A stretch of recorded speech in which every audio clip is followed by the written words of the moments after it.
everybody for coming out. Appreciate it. And thanks Jason and SFAA for the invitation to speak tonight. Monica Johnson, my wife, and I live in Monterey, California. It's about a couple of hours south of you. If you haven't visited, it's very beautiful. Come down, check it out. And the photograph you see in this title screen is about 30 minutes south of us. This is Big Sur. Probably most of you recognize it. The iconic Bixby Bridge is in this image. Before we start, so how many amateur astronomers do we have in the audience? Show of hands. How about astrophotographers? Not so much. One. Okay. How about science backgrounds, tech backgrounds, engineers, double E's, coders? Okay. So if you're interested in dark skies, it turns out that in this image you can see that as you go down coast, you have that kind of road cut up there in the side of the mountain. That's called Hurricane Point. And from that spot south for 30 miles, it's dark skies, Bortle 1 skies, which means they're very dark. So on a summer night, you can go down there and the Milky Way blazes from horizon to horizon. It's just remarkable. You don't have to get on an airplane and go to the Atacama Desert or to Namibia. You can actually go just down there and see this remarkably beautiful dark skies. If you've never done it, do it. It's quite a wonderful sight. I don't know any of you, I just realized, except for me, Jason. And so there are not a lot of astronomers in the room, but for those that do know Astroben, if you're into Astroben, I'm at Astroben. I'm going to show you some images tonight. But if you go to Astroben, for those that don't know, Astroben is a place in which amateur astrophotographers post their work from, and there's about 110 countries that are represented at Astroben and well over 50,000 astrophotographers. This is my Astroben site page, and in addition to having my stuff there, I'm also an ambassador for that site. I'm always promoting it. But also I started a fine art astrophotography group there. If this is something that interests you, this is a good group to get involved with. It's free and wonderful conversations. So, what am I going to tell you tonight? About 8 years ago, I started exploring astrophotography as a fine art. And the reason I did was because the technology that was available to the general public got to a point where it was so capable you could make some really good images, things that started to rival what Hubble could do. And I've been doing it a while, but at this point in time it became apparent you could really do some interesting things. As I was assembling images back then, after a while I realized that I was making a lot of subjective decisions. The image I was going to make was really going to be guided by my taste, my intention, and I was in the film business before, and I'd been a director, and I realized I was making the same kind of decisions in making astrophotographs that I did as a director. So I was making art. And so I realized that this was kind of a special point in time because the technology had gotten to a point now that sort of an artist could jump in and started exploring it as a fine art. And this has happened many times in human history. When the technology gets to a certain point, artists follow right behind and start using it to make art. And this was that time. So I decided to dive in and do it. The images you're going to see tonight, and maybe the ones you've seen online, are quite remarkable. They're quite beautiful. And you think, well, this has got to be the time when that could have happened. This must be the first time in history where this kind of technology was allowed this kind of imagery. But it turns out astrophotography is actually old. It's one of the first kinds of photography. So I'm going to go back through time and see how this technology has come forward. So the first astrophotograph was made in 1840. So in 1839, a new kind of photographic technology was developed called the daguerreotype. It's a copper plate polished with a silver emulsion on it, and it's directly exposed to the light. And this man, John Draper, is an MD, he's also a chemist. He made a daguerreotype, and he exposed it to the light coming from the eyepiece of his telescope and made this picture of the moon. And if you could get a little closer to it, it's shockingly good. It shows a lot of the craters. It's really quite a good image. So almost at the beginning of photography, astrophotography was also happening. So it goes way back. So now let's jump forward 40 years. The technology improved. This guy is Henry Draper. That's John Draper's son. And so obviously he got into it early because of his dad. He's also an MD, but he was a very avid amateur astronomer. He's standing in his observatory that he built with the telescope that he built. And on the end of that scope, you see that box. That was sort of the technology of the day. It's a box camera that used glass plates that also had photoactive emulsion on them. And he was a little bit more aggressive than his dad with regard to getting these images. He decided to go show some of the faint stuff. And so he was taking pictures of nebula. The image you see here on the left is a picture of the Orion Nebula. Very faint. You really can't pick it up with your eye. But long exposures, you can see it. So he was taking these very long exposures with this rig, and you can see it's not a very good image. Why is it not a very good image? Anybody? Because the Earth is rotating, the sky is moving, and with a long exposure, it gets smeared, right? And so but he gave it a shot. So this is, as far as I know, the first deep sky image. In the parlance of astrophotography, deep sky images or deep sky objects are very faint objects like faint galaxies and nebula. Sir, you're going to ask a question? What country is this? This is the UK. And so let's take another step forward, because as the technology improves, the capabilities improve, and we get closer to maybe it'll make art. Let's go back now forward another 40 years. That instrument in the center is the Hooker telescope. You can see this is a big step forward in the tech. This is a 100-ton telescope. The primary mirror that gathers the light is 100 inches across. It's enormous. It's on Mount Wilson down in Southern California. The guy on the right is Edwin Hubble. You know of Hubble telescope fame. Edwin Hubble was a notable astrophysicist back then and still is today. And that image you see on the left was one of the photographs he took with this equipment. This is a picture of the Andromeda Galaxy. This photograph and a lot of other data he collected was the basis for his position that the Milky Way was not the only galaxy in the universe. It was just one of billions, and it changed how astronomers think, but it kind of changed how we all think about who we are and where we are. Yeah? But you can see that this is not a bad image. It's got a lot of detail. You're shooting celluloid film, but I'm still not seeing a chance to really move into the direction of art, right? I mean, you're not going to get time on the Hooker telescope, so there's not much to work with here. So the big step forward in this happened 70 years later. Most of you are too young to know this, but in 95, this was the first image that was released by NASA from, one of the first, from the Hubble Space Telescope. And it was called the Pillars of Creation, was what it was dubbed. And it just sort of was a worldwide sensation. It's beautiful. It was the first chance all of us had to really visualize the cosmos and see it's just remarkable, just sort of jaw-dropping beauty. And so it was a big deal, right? And it was a big deal and possible because of two enormous differences in the technology. First, you have a telescope that's orbiting the Earth. That's pretty cool. And so you're now above the atmosphere. So taking a photograph without having to shoot all through all the muck of the atmosphere makes things a lot better. But additionally, so you've got this telescope orbiting, right? You're not going to run up and change film, right? So you have to have a digital way of doing this. So a new technology called charge couple device, a CCD camera was on board the Hubble, and some really capable filters that allowed the isolation of the light from individual elements, ionized gases, and be able to assemble an image like what you see here, Pillars of Creation. That's a big deal.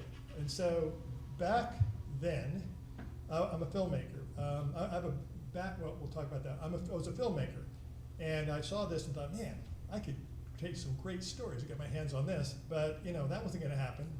It's just that the technology wasn't available to filmmakers, and so it was going to have to wait. As it turns out, my interest in astrophotography didn't start with my excitement about the Pillars of Creation. It had started a lot sooner than that. And I'm going to show you my first astrophotograph. There it is. You know what that is? Anybody? Anybody? That's the moon. And so I shot this in 1963, so I'm 74 years old, so I shot that when I was 12. I got that telescope there up at the top corner. That's a 2-inch refractor. You can get, back then you bought things for a catalog, the Sears catalog. So I bought that through the Sears catalog. And I dragged it out to the street corner by my house. And like it was yesterday, I can remember seeing the craters on the moon and the rings around Saturn and the moon's orbiting Jupiter. I was just blown away. It was because you're seeing it live, right? I was like, there it really is. So I was hooked, man.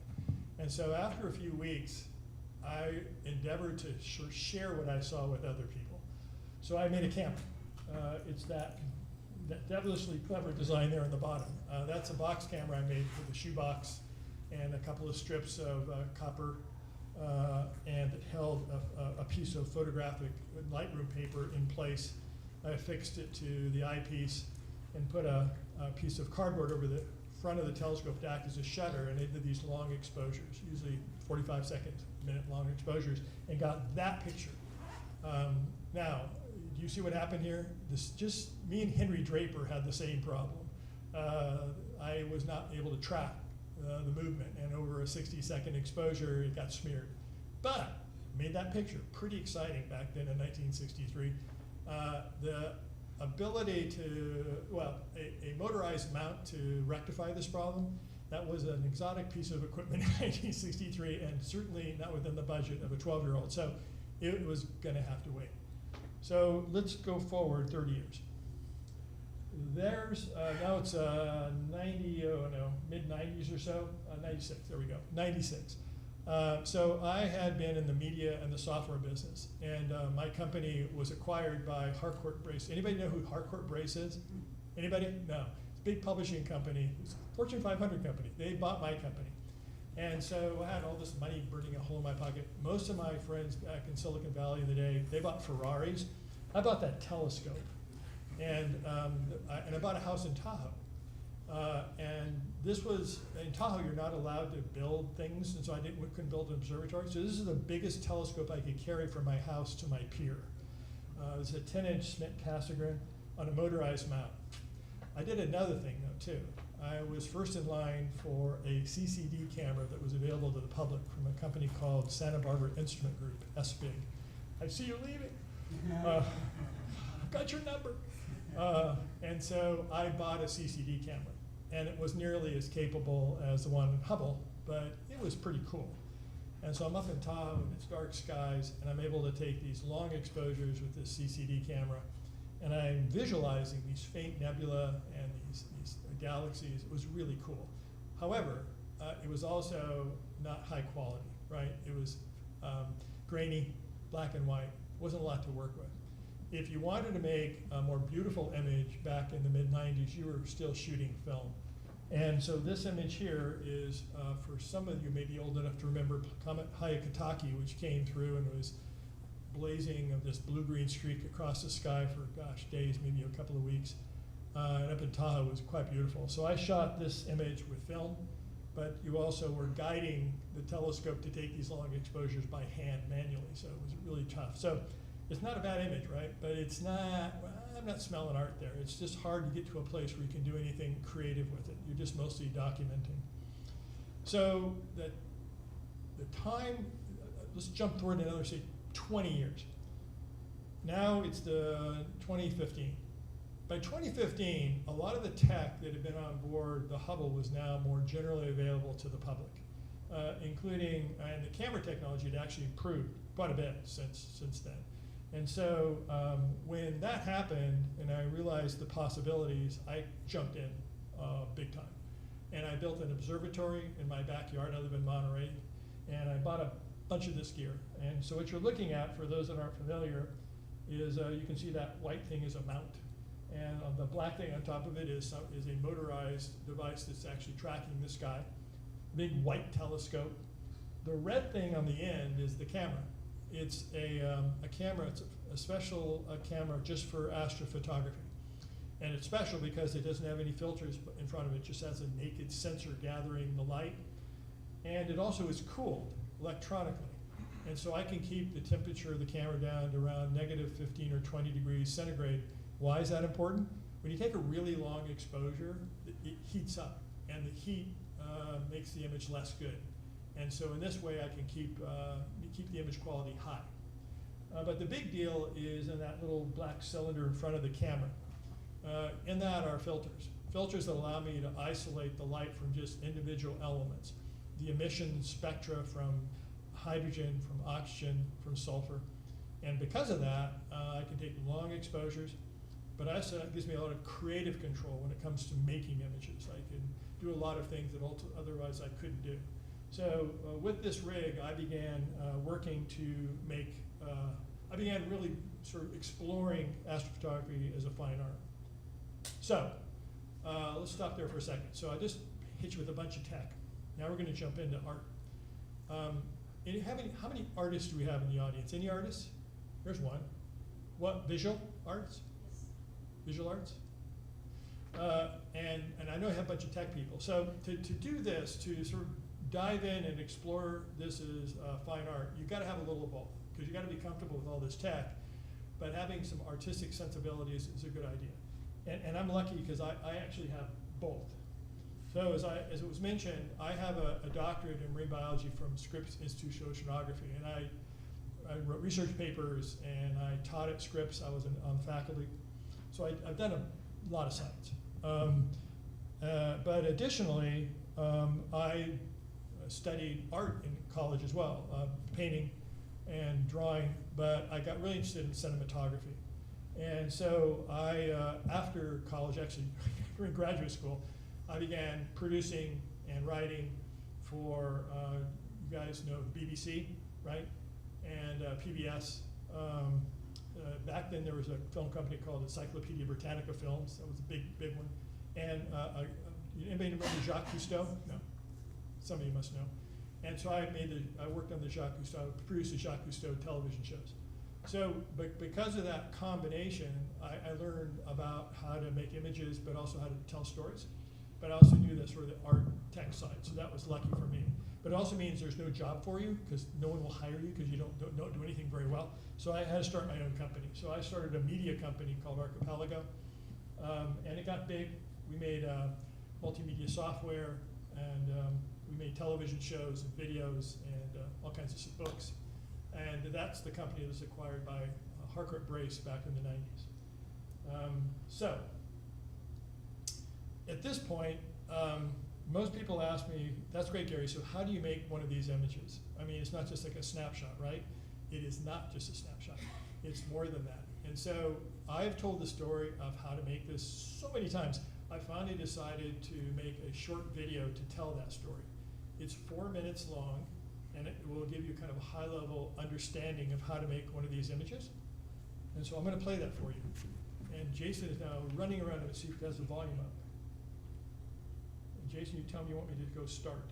Go ahead. Oops, didn't work. Let's try again.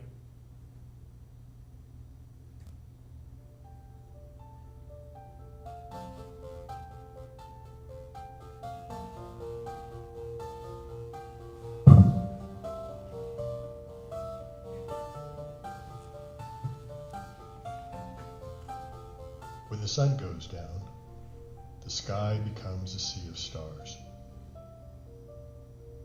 Mixed among the stars are patches of soft light that are so faint they're nearly invisible to our unaided eyes. This light is the glow of gases that accumulate in great billowing clouds called nebulae.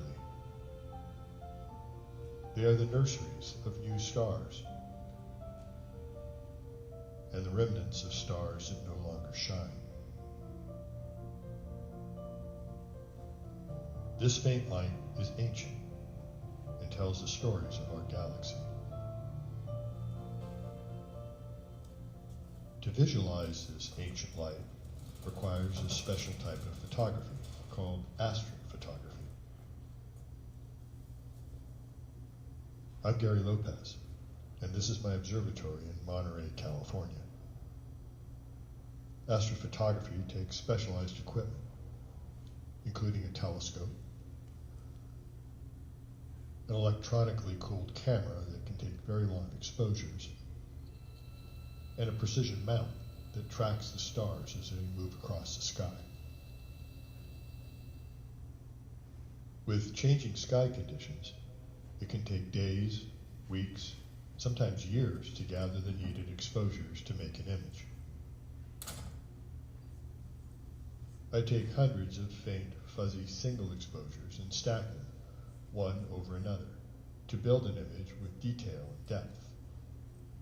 I collect the light of each glowing gas individually. This is the light of glowing hydrogen gas. This is the light from oxygen. And this is the light from glowing sulfur. I assign each gas a color. Oxygen is blue, and sulfur is red, the basic colors at which they naturally glow. Hydrogen is assigned green, to create a palette that includes the full spectrum of colors. Bringing them all together, the nebula appears.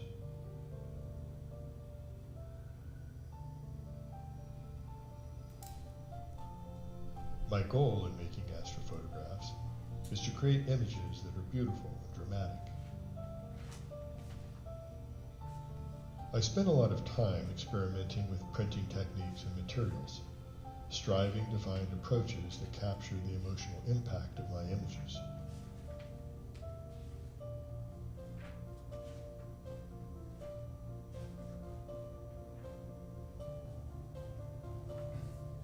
People viewing my images often tell me they are struck with a sense of familiarity, a connection they can feel but they can't explain. Since most of the atoms that make up our bodies were created in the fires of the stars, I've wondered if the feeling of connection is somehow an innate association with these places. Because like the planets and the stars, we are part of the universe. Perhaps my images are familiar because they are pictures of home. All right. Before we go on, so in the video you saw me make this image, yep. How many know what a nebula is? Show of hands. A few of you. So for those that don't, in space, gravity pulls together gas and dust into these enormous clouds called nebula. And they glow faintly because the energy of the surrounding stars makes the gases in these clouds ionized. What that means is, you know how you put electricity through a neon tube? That gas glows, same kind of thing. But it's really faint, so faint that you can't see it. In fact, if you look up in the night sky in a place like Big Sur, even though it's really dark, you wouldn't see them, but they're up there. There are these faint patches of light up in the sky. Astrophotography, you take these long exposures to gather these really rare light photons to be able to visualize it, to make these images. So this is what's really up there. Why is this important? Because gravity not only pulls these clouds together into these nebular structures, it also ultimately brings it together so intensely in places in that cloud that the temperature rises and it initiates fusion and a brand new star is ignited. So nebula are places where stars are created, everywhere, in our galaxy and all through the universe. Why is that important? Because everything you know came from a star. All the atoms that make up our bodies, this building, the food on the plate, it doesn't matter. It all came from a star. So we have this connection with it. It's sort of a basic thing of our existence. And it's also, they're really beautiful, huh? And so they're really fun to make, to work in his art. So this image, as I began collecting the exposures for this image, along the way, like I said, you heard in the video, you get a lot of different exposures, and you bring them all together and stack them, yeah? And along the way, while that's happening, I peek and I check to see where things are. And this beautiful green color started to appear, this sort of turquoise blue, or sea green. Now maybe I made a lot of underwater films, but I just thought it looked incredibly beautiful. And it also had this kind of aqueous appearance to it. So I kind of leaned into that as I began processing, making the image. And to me, it appeared like maybe what I was looking at is this sort of tropical sea sort of floating in the stars. And then up through the sides and around, you have these like islands or seamounts kind of coming up from the seabed and cresting. So I found the whole thing really beautiful. And that's, from the standpoint of my artistic intent, that's where I was going with this image. I also found it tranquil. I don't know if you do, but I found sort of this sense of serenity in this image. It's calming for me, and I really like that as well. So I learned a few things in going down this path. What is that? That's really cool. As I've been working at this, sort of basically working through the arts of this, one of the things I've learned is that images like this, first of all, for the artists in the room, you know that more often than not, your work is going to be seen. If you're going to be in a gallery or a museum, it's going to be on a wall, right? And so you're going to need to bring it from a digital form into an analog form. You need to put it, you can't hear me? Oh, sorry. You need to go from a digital form to an analog form. You need to take it and put it on the wall of a gallery or museum if you want to get in the art world. And that's a big deal, and I'm going to talk more about that. But you also learn that when you do that, there's a proper viewing distance, how close you're going to get to the piece, where it's going to be displayed. So in the work I've done, I work with galleries and I've worked in museums and other places. I've learned that more often than not in those places, it needs to be big to really have that power. And so that's what I learned early on in this too. For example, this piece is a variant of what you saw up here. It was done as a commission by the Community Regional Medical Center in Fresno. And it's about 9 feet by about 4.5 feet. And you need that because it's going to be, people will be back from it a bit, but it also has this sort of power to kind of wash over you. These are big places, and somehow being larger when you present them seems to sort of enhance that sense of impact. It's quite interesting. So this was a tranquil image. Here's one that was different. In fact, I'm going to change some. So we're going to switch arts here.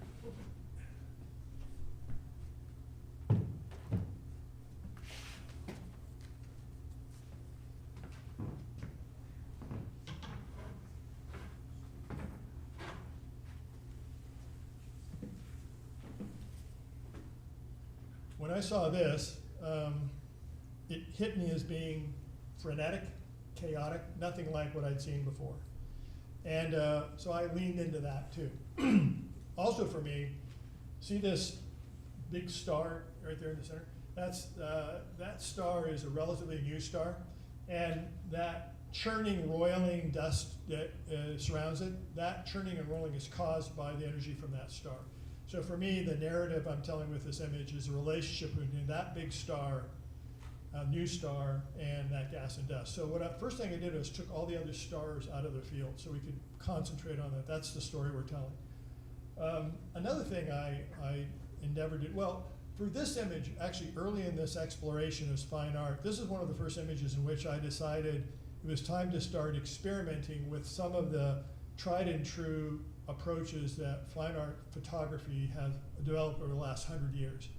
And so one of the things I did in this early on to sort of enhance a sense of three-dimensionality, because that sense of depth gives it more of a sense of movement, I created a steep tonal range for that gold color. So that gold color is hydrogen and sulfur glowing gas. But in this image, I have it running from almost white to really this dark, dark gold color. And the result of that is it looks deeper. Those folds look deeper. And that gives you more of a sense of chaos, more of a sense of movement. That was all on purpose, because that's what that sense I want to give you. The other thing I did, which was, again, a common fine art photography technique. Who's ever heard of the bokeh effect? Anybody? Okay, so you know in photography, if you've seen a macro photograph of like a star, of a insect or a flower, You've all seen it. And the insect or the flower is in perfect focus, but everything in the background is kind of kicked out. It's kind of soft. That's called the bokeh effect. And that's because the camera can only keep in focus a range of distance. Everything in the foreground and the background is out of focus for that camera. It's called depth of field. There's no depth of field in astrophotography. Everything is at infinity. And so I wanted to create a bokeh effect for this to enhance the sense of depth for this image. So I made a soft focus mask for the perimeter of that image. And look what it did. I mean, when you see this on the gallery wall, it looks like it's coming out of the wall. It's just incredibly beautiful. But it also enhanced the sense of sort of frenetic energy of this image. So anyway, where I'm bringing you here is that in the last 8 years of exploring this, practically everything I've tried hadn't been tried before, because this is a brand new technology available to artists, and now it's time to explore it. So if you want to get into this, this is the time. It's wide open, and almost anything you do is going to be, if I haven't done it, then it probably hasn't been done, right? There's not a lot of people doing this stuff. So it's worth considering. So here's another image. This is, for the astronomers in the room, this is Malot 15. It's the center of the Heart Nebula. This is another nebula. You're seeing there this gravity bringing together that mass of dust here, pulled together. And then you can see it's backlit. Those are brand new stars. That blue-green are brand new stars that have ignited behind it. It's unusual to have that kind of backlighting in this kind of image, and so I was always drawn to it. And the whole thing is sort of floating in this sea of glowing oxygen gas. That's that blue color. I just find it compelling. It's kind of weird because it's mysterious but tranquil at the same time. I can't explain it, but I like it. So it took me 3 years to get this image. The first year was a disaster. I had hardware, software issues. The next year was remember the wildfires, smoke, messed up a lot of my data. And it wasn't until the third year I got enough to make this image. But it was this image, it was like, whoa, I like this. This is happening for me. I think I'm making art. So let's find out. So I decided with this image to explore whether or not I was the only one thinking about making art by entering it in an international fine art photography competition. There are a number of competitions for astronomy, for astrophotography. And I wasn't interested in that. I wanted to find out if the art world saw it the same way I did. So I entered it into the International Photography Awards. It's a big one. It's got about 100 judges, 100 countries, like 15,000 entries, a lot of categories, and it won.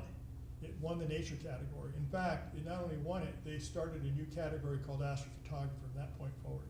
So this was the first validation that the art world would accept astrophotography as a legitimate category of fine art photography. Very cool.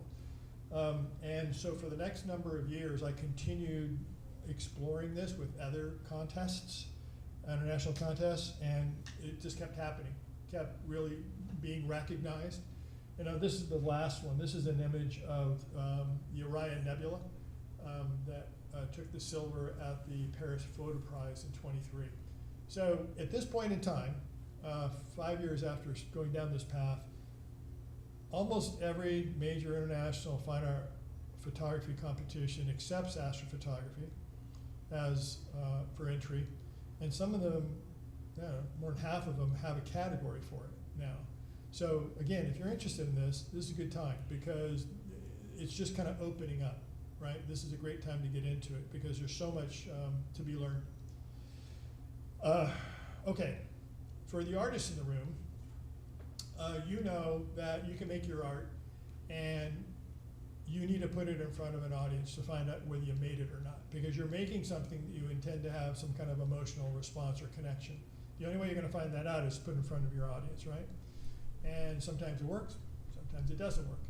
What I've learned in this for astrophotography is that the audience, an image that seems to work for one audience doesn't seem to work for every audience.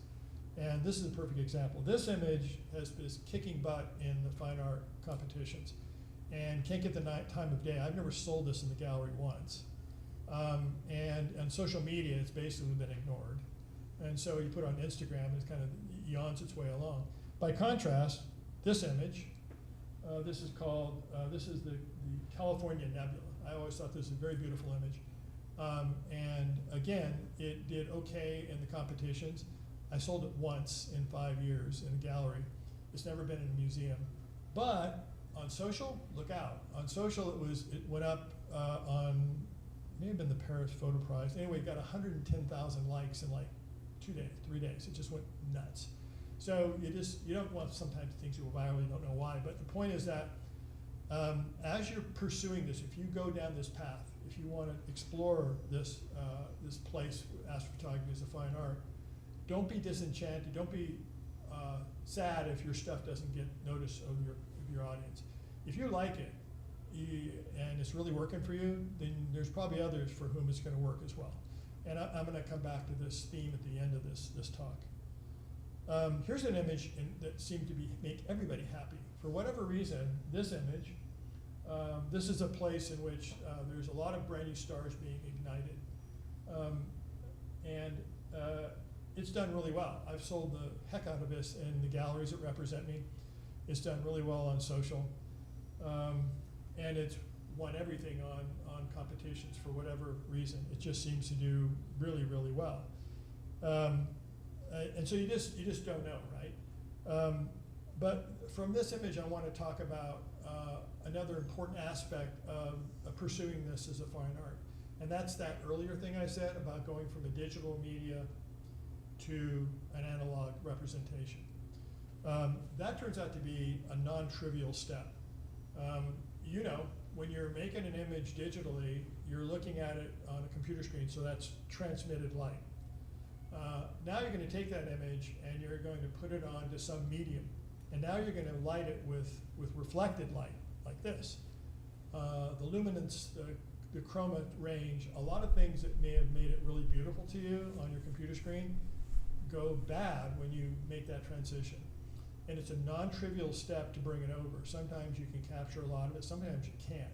And this, I probably put 80% of my time in the last few years in making that step rather than making new images, to try to find approaches such that what seemed to work digitally actually is conveyed in an analog form, because that's the only way it's going to get seen in galleries and museums. That's just how this works. I'm not making NFTs. I'm making it for the traditional art world.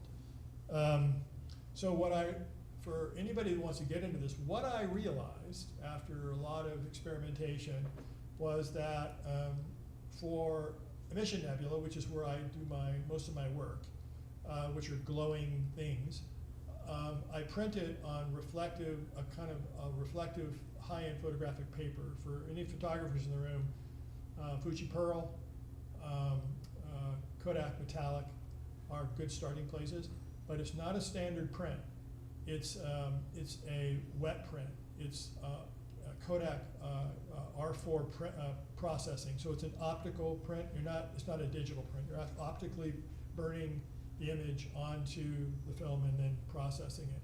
And the result of that is you get this full tonal representation that you can't get when you print it on a digital printer. And it also has this luminance. It just glows. So when you gallery light it, it almost looks backlit. It's just quite beautiful. And then I found face mounting it to acrylic, just maybe 2 or 3 millimeters of optical acrylic. Not only protects, it gets a little bit more depth. And so that's this image and the one you saw before. That's the process I use. It's done really well, especially on the West Coast. The gallery in representing here, people really like it. It looks really good. It doesn't work as well. People don't like it as much on the East Coast in the galleries there, but they like it here. So that would be one recommendation I made if you went down this path. The other thing that I learned is that approach doesn't work for all my images. There's some for which it just doesn't seem to work. And this is one of those images. This is another nebula, but not like you've seen before. For those that don't know what this is a supernova remnant. When for some stars, when they come to the end of their life and they've fused all the fuel, all the hydrogen, there's this violent collapse of the core, that can rebound and make this enormous event called the supernovas, the most energetic event in the universe. And after that happens, all the debris is pushed out from the point of the explosion. In the case of that, that's what you're looking at. This is actually a sphere that's 140 light years across, which is big, of glowing hydrogen. Now, this didn't look great on that other technique, but it looked really good on watercolor paper, which I'm going to show you.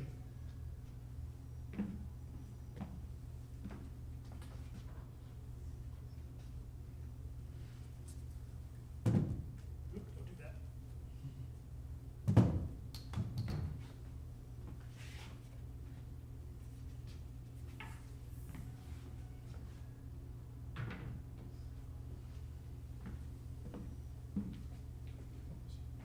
So what you're looking at is archival pigment on a kind of a handmade watercolor paper. The detail of the image is retained, but there's something about the way the pigment lays on the paper that gives it just a pop. I can't explain it, but it just works really well. The big kicker here, though, is see that black? Where am I looking at here? Right there. See that black area? If anybody's ever printed black on anything, it goes gray, right? And so making that black kind of rich and velvety black took a long time. It took me months to sort of figure out the ways to do that. But ultimately, when you crack that code, the whole thing just comes alive. It looks fantastic. And it is, like I said, not every image works this way, but those are the two processes. And the other thing is the difference in audiences. So the first thing I showed you with that reflective paper, like I said, it does well here on the West Coast. I'm represented by a gallery in New York. They like this. They don't like that. They want this kind of stuff. So there's just a different collector base. So again, audiences, you got to find the audience, and then you're presenting to them ways in which that really appeals to them. It sort of hits them emotionally. The other thing I want to talk about here is the artistic composition of this, how I got to where I got. So when I made this image, I collected all that hydrogen information the first 2 weeks, and it was glorious. The stuff looked great. And the next stuff I was gathering was oxygen light. And for 2 months, I had terrible weather, and it looked awful. And when I brought them together, it looked awful. And so I decided, oh, I'm not going to do that. I'm going to stick with just this hydrogen because it looks pretty good. But I was disenchanted because it was too monochromatic. It was just so much red. I wasn't liking it. So if you'll notice, the stars have color. So I began collecting RGB, which is full color light for the stars to sort of offset it. But as I did, I remembered another artist. Anybody know Winslow Homer? Somebody? American painter? There you go. So Winslow Homer was a oil painter back at the 1800s. But from 1898 to 99, he lived in the Bahamas. And he did watercolors. And this is one of them. Now, if you've ever been to the Bahamas, you know what you see there. You see what? Turquoise water and sandy beaches, right? So his images, his watercolors, are dominated by blues and sandy colors. What he did in several of his images, though, is this little trick he used. See, this image is called Palm Tree. You can almost hear the wind sort of whistling through those palm fronds, right? And you can see the white caps on the water. But look way off in the distance. See that? That's a little red storm flag. And that little red storm flag really brings those blues alive. If you put your finger over it, like that, in front of your face, block out the red, now bring it back, back. You see what I mean? See how it sort of pops it, right? So I stole that in this image, but I inverted it. That blue star is there because of that, because it makes those reds come alive. When you put your finger over, put it away, it makes those reds really come alive, right? So like I said, we're a point in time in fine art astrophotography that what visual artists have done for hundreds of years can now be experimented and applied here for the first time. For this remarkable beauty of the cosmos, this is the first time it's been put in the hands of artists. We can actually see this place we live, and now artists can now interpret it and make it more accessible, more meaningful, more emotionally impactful for the rest of us. Another image that I found really worked for this watercolor approach is this one.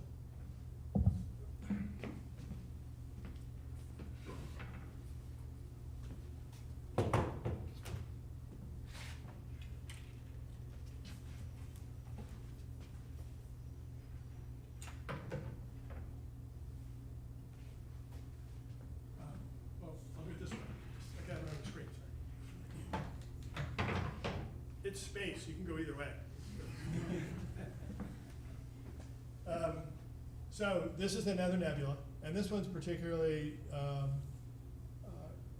this one tells a story, because those dark sneaking channels, those are called star chambers. Those are the places in the nebula that I mentioned earlier, where gravity collapses it so intensely, the temperature rises and brand new star is ignited. That's what it looks like. That's the places where it happens. This is called the Rosette Nebula. This is a nebula that's one of the closest star-forming regions to our planet.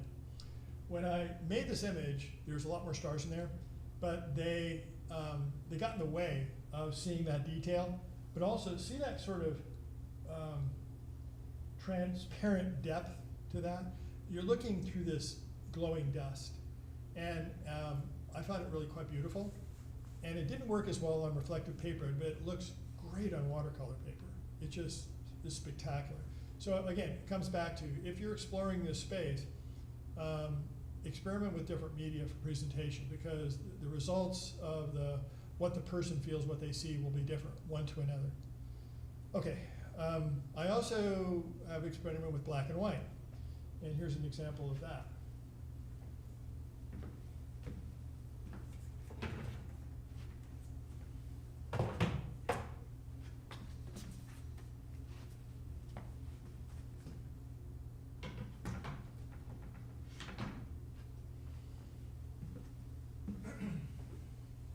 This is another one of those frenetic areas.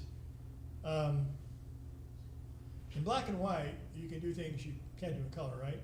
One of the things I could really do is pop the contrast and really make the contrast high. But anybody familiar with Ansel Adams' zone approach? So this image goes from white to black. And combining high contrast with that, this thing has remarkable depth. If you could come up and look at this image, you could like put your hand in it. It has this great sense of three-dimensionality. And again, it enhances the sense of sort of frenetic quality of this, the sense of movement, which is the intention. For some images, this just works for me, and others, not so much. But there's also collectors for this that really like the black and white approach. Not a lot, but some just dig it. So I don't do this a lot. In part, for me, I find it a little too foreboding. I don't know. It just seems a little, I don't know. It's not happy. And so I'm not sure I always like it, but for some images it just really works. Now, see how black it is in the corner? Yeah. So a few years ago, I was thinking how beautiful these colorful clouds were, because you have these enormous clouds that are glowing, these from the glowing gases, sort of this whole kaleidoscope of colors, quite beautiful. And yet, these nebular clouds are always surrounded by this inky blackness. That seems like such a shame, you know. Wouldn't it be better if they were kind of bathed in light, you know? And so almost kind of an impressionistic approach. So I decided to experiment, see what happened if I changed things up. And I made this image.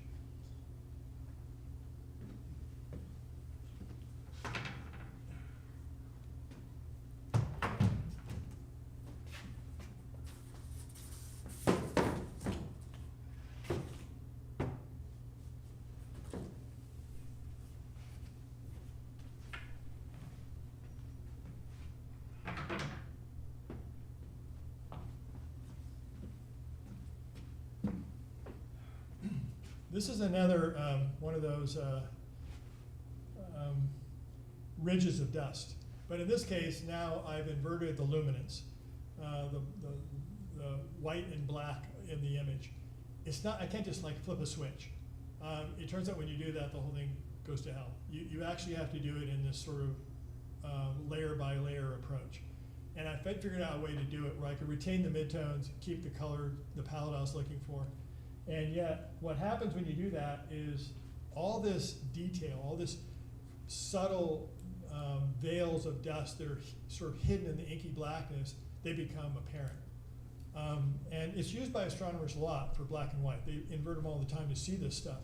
But when you make an image like this, it just, I don't know, it just makes it much more interesting and richer. Oops, go back. And so anyway, I really like this image. It really worked well. And because of sort of the look of it, for me, I've done watercolors, it looked like a watercolor right away, right? And so that's what I printed on. So this is archival pigment on watercolor paper. And it's just quite a beautiful image. Another thing happened for me, maybe it's happening for you.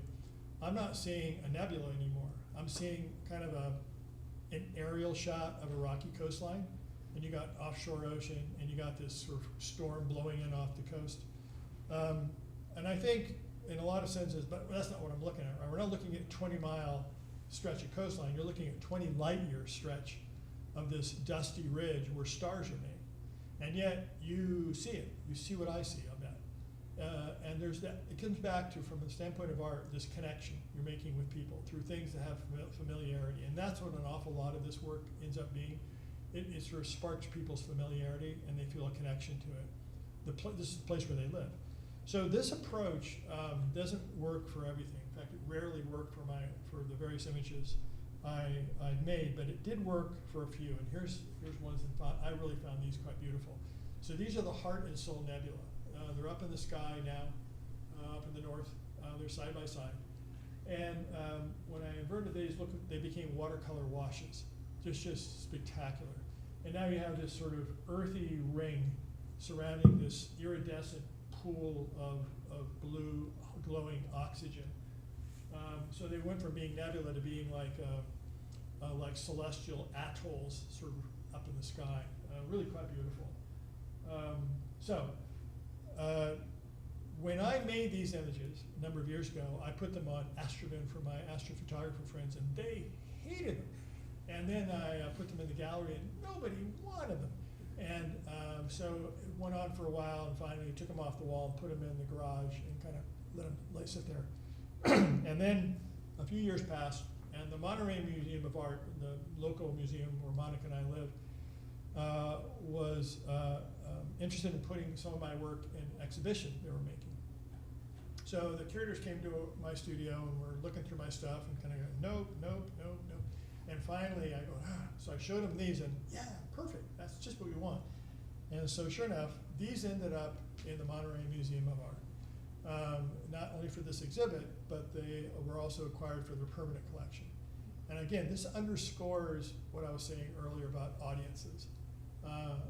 If your work is working for you, then it's probably going to work for somebody else. You just haven't, you got to find them.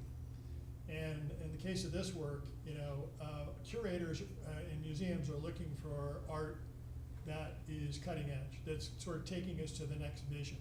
And clearly this is what that's doing, and so it worked for the museum. It doesn't work in the gallery. It might eventually, but it doesn't work right now.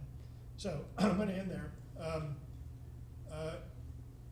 If this is a topic that interests you, again, Astrovin, join the Fine Art group.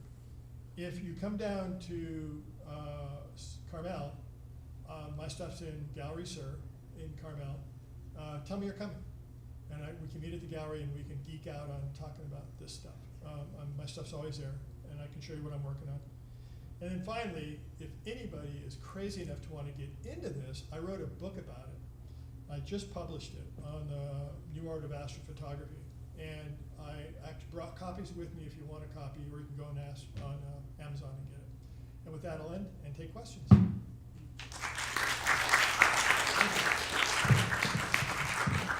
It's really, really hot. You can leave too. Are there any questions I can answer? Sir? I'm curious, what makes you choose the place to point the camera? Like, what is the needle in the haystack? That's a really good question. It's interesting you should ask that question. So the way I start, there's something, are you an astronomer, astrophotographer? Not really, but I'm really Well, interested. there's something called planetarium software, which you can use to sort of look at things in the night sky. I find myself using that to look for compositions among the various nebula that I can see. And when I say see, what I mean is my equipment allows me to compose images of a certain size. And so the nebulas have to be of a certain size, et cetera. So it's kind of like shooting in Yosemite. You've got only so many targets, right? You're going to do half dome, you're going to do El Cap. and there's only a few ways to compose it. The same thing is true here. You got a telescope that gives you a focal length and a camera, so you're going to be able to make compositions. So it's just needle in a haystack. It's finding a composition you think has promise, and then finding out what the gases are that are there, so at least you know what palette you have to work with, and then going from there. Not infrequently, I will shoot a broader area, and then do more compositional experimentation on my computer screen rather than the data I take, because once you got the data, there's not much you can do about it. You kind of own it. Yes, sir. Sir. Yeah. Yeah. So I've always wondered, maybe this is obvious if you understand photography, but is there like a technical reason why the raw photos of space can't be in color, or they have to be in black and white and colorized later? No, the answer to that is they can be in color, and there are cameras, astronomy cameras now that shoot in color. When if you shot some of the nebula I showed you, they'd be mostly red, because what is dominating the nebula is hydrogen gas, which glows red. To see the other gases is difficult. You can't see it because the red kind of overpowers everything.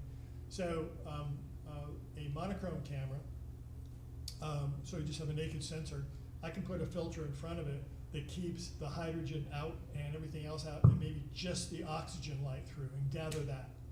And then do the same thing with each of the other gases. And then I assemble the image around the color palette that I want to represent on my images to make it sort of more appealing to you. It's real.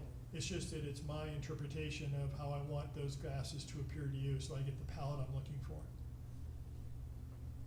Yes, sir. Practical.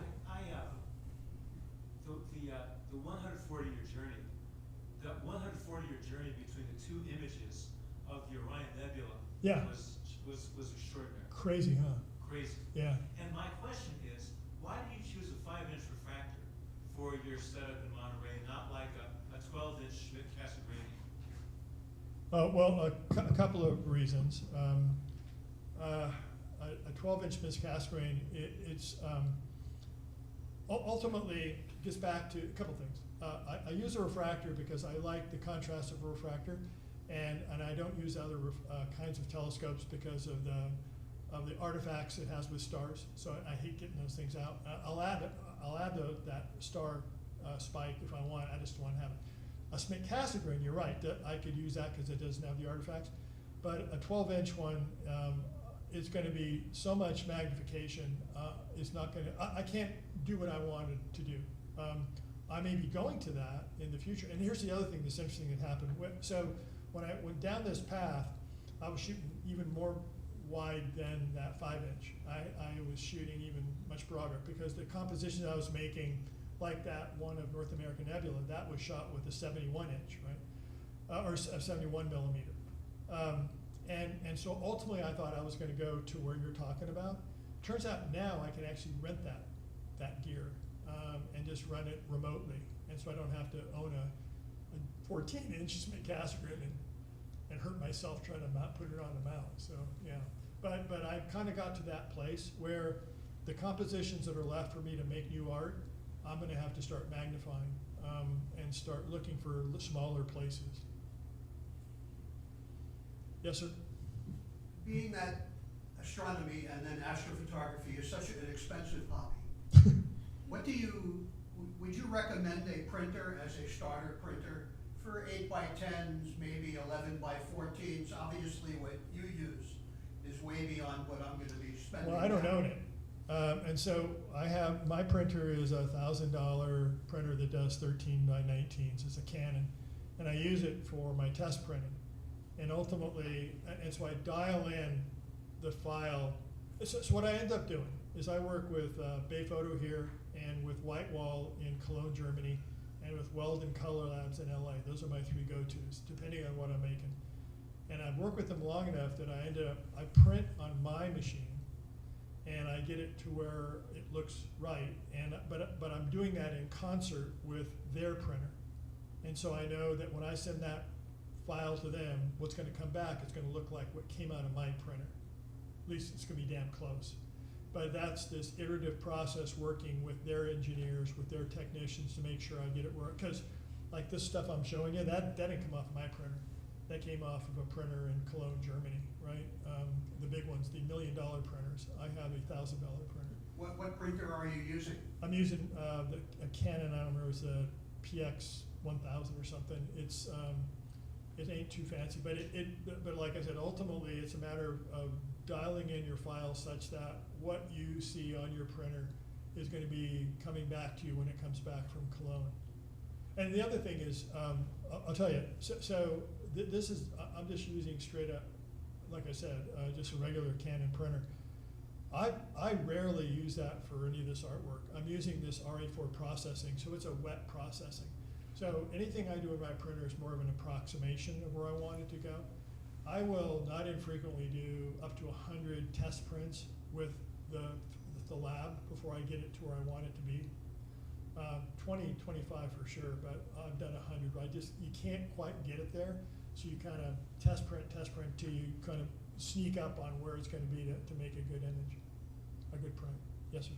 Are there new materials for printing coming online? Like I know I've seen recently some magic black that is like 99.9% absorptive. Are there other materials like that would? Yeah, there's always new media, and I think some of them are worth experimenting with. What I would recommend for the kind of work that we do is I would look at the Fuji Pearl, but also Fuji Flex. It's a polyurethane based print medium. It's super smooth. It has it's about double resolution of everything else out there. It's about 600 DPI, and it's RA4 processing. It's incredible. It's very beautiful. It's super high contrast. It's the highest contrast medium out there, and it works really well for nebulas and for galaxies and stuff like that.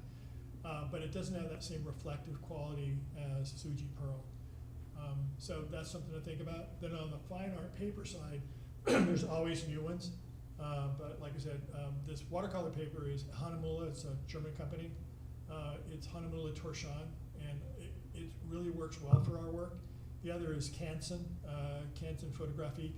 It's a flatter one, and so for certain images like galaxies in particular, where you don't want that texture, it works really well. And so the thing is, Jason, it's always this game of, you have something and you're trying to make it look a certain way to your audience, and finding the right medium. Those are two good go-tos, but you may find a better one. And you go, man, and that could be your style, right? Something that just works for you. Yes, sir, you, sir. So historically, photography, terrestrial photography, has had a history of changes of how those photographs have been portrayed to the public. Yeah. You're talking about Yeah, pictorialism. pictorial or textual and whatnot. Yeah, Various artists that represent those types of images. yeah, And those change, and some are popular and some are not. yeah, So as it relates to astrophotography, it seems like, there is I don't know if there's a best practice of capture and post-processing, yeah. but do you see that those things will begin to differentiate themselves in the same way terrestrial photography has? Yeah, I do. Yeah. In what fashion? Well, so there's a book out there I just wrote on this very topic, that this is just starting up, right? And so the application of some of those other approaches to fine art photography are being put into this right now. This book has been out about a month and a half. And what I've heard back from people that have been reading it is that they would like to learn more about printing, because the sort of the whole breadth of how to make prints that work for people, it needs to be more greatly explored. And as you know, Ansel Adams famously said, the negative is the score, the print's the performance, and that's the same thing true here, right? We're just now getting into the performance of this. That's number one, and then number two, unlike traditional photography, like the West Coast or pictorialism, the print, it wasn't being made by someone that had great darkroom skills and dodged and burned a set. You're on a computer, and the sort of the level of creative control is through the roof. And so I would say for one of my images, I probably do 200 or 300 steps to get through it. And each of those steps is bringing me to a different place. And if I take a right or left turn from one of those steps, it's gonna end up being different. And so what I've heard from people reading this book is, we'd like to hear about those steps. And I think what I was putting together today was a list of astrophotographers whose work I think is strong. And I'm gonna ask them to walk us through how they made that image, step by step. Because they made creative decisions along the way that led it to that place. And I will tell you, if you look at this stuff long enough, I can tell you who made an image as soon as I see it. I know who did it, right? Because you can see their style. And so I think that's where we are right now. And I think you're gonna start to see schools start to break off here, you know, of people who are devotees of one or another. Yeah, I think it's really early, man. It's only been 10 years. Yes. You talked a little bit about it when you were bringing up some of the physical prints, but how do you typically decide which orientation to display? Yeah. There could be like an up, down, like. I know, right? It's completely my taste, how I orient it. But to your point, I've had collectors where I have an image that I've seen in a certain way, and I hang in a certain way, and it's wired to be hung in a certain way. And one of the first examples of this was, I had a collector that bought one of my paper images from the East Coast, and they live in New York City. And they sent me a picture of my piece, and it was upside down, at least for me. It wasn't for them. They rewired it. And after I saw them, I went, it's not too bad. I mean, it's, you know, I'm going with it. And if you know anything about photography, you know who Chuck Close is, the photographer, Chuck Close? Chuck Close is a very famous photographer. They had a Chuck Close on one end of the room, and my piece on the other end of the room, so I thought, they know more than I do. Let go with what, maybe they got it right. So that's the interesting thing about doing a mission nebula. They're amorphous, right? And so the compositions are almost endless. There's no upside or down. And in a lot of senses, it's a space where nature photography, which is what we're doing, nature photography is, of these nebula, is crossing over into abstract art. You're right in that, in some kind of an intersection. So, you know, you can look at a piece and you might see it the same way, you know, Vasily Kandinsky saw it. You can also, you have a Vasily Kandinsky orientation and composition of this piece, because that's what you have in your head. So yeah, it's kind of that point in time with this whole space. Yes, sir. Me? Yeah. Cool. Beautiful work. Really, Thanks. really exciting, and I really, really appreciate you acknowledging the difficulty of printing. Because I have some friends who've been trying to get into it, and that's what they say. They're like, oh, getting it to work. Yeah. It's so hard, and I really appreciate you being honest about. I'm doing hundreds of trials. Oh yeah. So that really helps understand how to get to your level. In one of the first images you showed of the sort of flamey sort of nebula that you printed on the metallic stuff, Yeah. you mentioned that you had done a specific, you know, you were working mainly on that sort of fiery sort of curve, right? To highlight the edge of the nebula, to give it a lot, to make it pop out of the page. And so okay. Let's put it up. sure, I think it was the second one. Yeah. It's all the way at the bottom of the stack, sorry. Yep. The one on the bottom of the stack. Yeah. Or the next to the bottom stack. Anyway, would you want to ask about it? Well, so curve editing is really hard, and particularly when you're dealing with nonlinear images, it's even harder. And I just wondered if you had a curve editor that you really like. I find it hard to find one that I can enlarge enough to get the level of control that I want. I'm not sure if what I did is what you think I did. After Okay. you say that. Good to know. I think what I did is super simple by comparison to what you just said. Okay. This image? Correct. Yeah. So what you're asking is, I mentioned that I did a bokeh effect? No, you mentioned like in order to get the sort of depth on the orange. Yeah. Oh, yeah. It was a tonal range. Right. And yeah. so, It's yeah. like all that range mapping stuff seems really hard. Are you doing that like mathematically? Like actually did it in, I sampled it in Photoshop and I brought it into Lightroom and I put it on basically a slider. Gotcha. And so, yeah, see that? It's not quite white, but if you look, if we pixel peaked, we'd see white. Okay, okay. And then if you go into here and you pixel peak, you'd see damn near black. Okay, so you're doing that after the image has been Yeah. stretched? Oh, yeah. Okay, yeah, gotcha. Yeah, for sure, yeah, there's no, so someone asked me the other day, the tools I'm using, oops, sorry. Someone asked me about the tools and do you do this, do you do astrophotography? I do, yeah. So you use PixInsight and, you know, so I use all those things too, but honestly, for the artistic interpretation, I dive into Lightroom. Right. I use Photoshop for layering and a bunch of stuff where you can only do it in Photoshop. I use PixInsight for the only things I can do there. But when it comes to that kind of organic mapping, masking and stuff where I need a slider, I don't want to put in a numeric value, or I don't want to write, I don't want to do a pixel math equation. I'm in Lightroom, because in a lot of senses it has more of a artistic sensibility, because that's what we're going for here, right? So I do the fundamental assembly in those other tools, but then when it comes to, and then I don't know about you, but I go back and forth between those three tools constantly.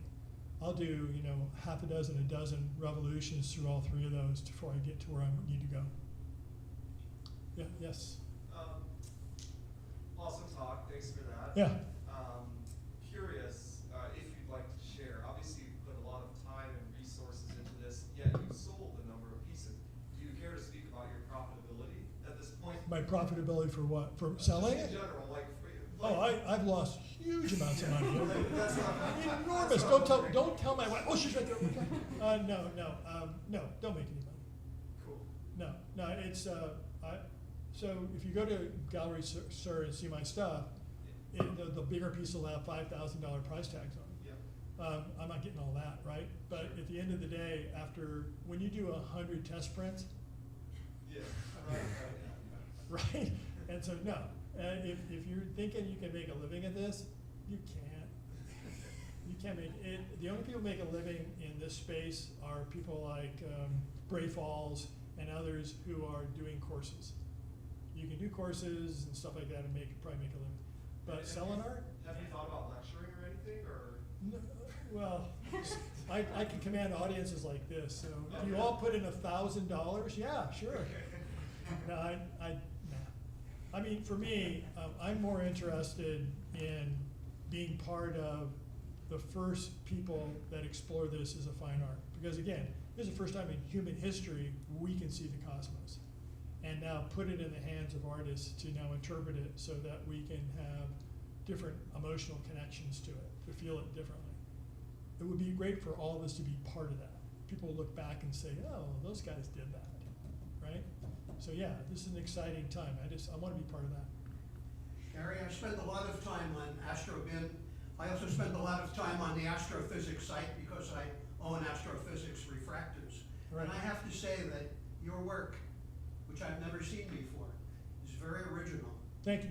When I saw some of the scenes that you showed, they didn't pop out at me at what they were, because I spend my time looking at pictures where people try to achieve a scientific result of what things look like.